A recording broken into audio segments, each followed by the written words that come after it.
નમસ્કાર, KTV news Gujarati સાથે હું જયમિની અને સમાચારની શરૂઆત કરીશું અમદાવાદથી। અમદાવાદના પૂર્વ વિસ્તારમાં નિકોલમાં આગમન પાર્ટી પ્લોટ દાસ્તાન ફાર્મમાં રાસલીલા વાઇબ્રન્ટ નવરાત્રિનું સુંદર આયોજન કરવામાં આવ્યું છે, જેમાં મીડિયા પાર્ટનર તરીકે જોડાયું છે। ત્યારે યશિકા સોલંકીના સ્વરે ગરબા રસિકો ઉત્સાહપૂર્વક ગરબે ઘૂમ્યા હતા અને ટ્રેડિશનલ ડ્રેસમાં સજ્જ થઈ ખેલૈયાઓ માતાજીની ભક્તિમાં તરબોળ થતા નજરે ચડ્યા હતા।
વિસ્તારમાં છે.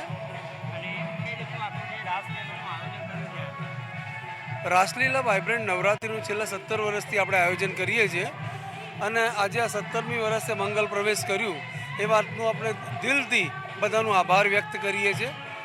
અને આજે બીજો દિવસ છે, પણ અમને એવું લાગે છે કે આજે જ 9મો દિવસ હોય એવું ક્રાઉડોનું, નિકોલની વસ્તીનું, હંસપુરા હોય કે પૂર્વ વિસ્તાર હોય એ તમામનું પ્રતિસાદ અમને મળી રહ્યું છે. લોકોની એવી માન્યતા છે કે બીજા નોરતે કોઈ ઘરેથી નીકળતું નથી, ત્રીજા ચોથા નોરતે થાય છે, પણ એક રાસલીલાનું એક એવી બ્રાન્ડ છે અને લોકોનું સાથ સહકાર એવું છે કે જેના હિસાબે આજે બી અમારી તમામ જગ્યા હાઉસફુલ છે. આપણે દર વર્ષની જેમ આપણે તમામ દિવસો નવા નામાંકિત કલાકારો બોલાવીએ છીએ અને એ લોકો પોતાની રિધમ સાથે રોજ નવા હોય છે. વાત કરીએ તો ગુજરાતના નિયમ પ્રમાણે, ધારાધોરણ પ્રમાણે જે તે security, CCTV camera, bouncers, fire safety એવી પાર્કિંગની તમામ વ્યવસ્થાઓનું અમે ધ્યાન રાખતા હોઈએ છીએ અને જેટલા બી સરસામાન છે એની સાથે આપણે સિક્યુરિટી આપીએ છીએ. હું તમામ મારા ખેલૈયા વર્ગોને, મારા સ્પોન્સરોને, મારા સહયોગી મિત્રોને દિલથી આભાર વ્યક્ત કરું છું.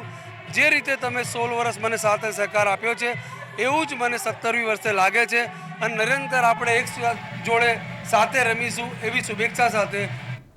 આ હતા અત્યાર સુધીના સમાચાર. વધુ સમાચાર માટે જોતા રહો KT ન્યૂઝ ગુજરાતી. નમસ્કાર.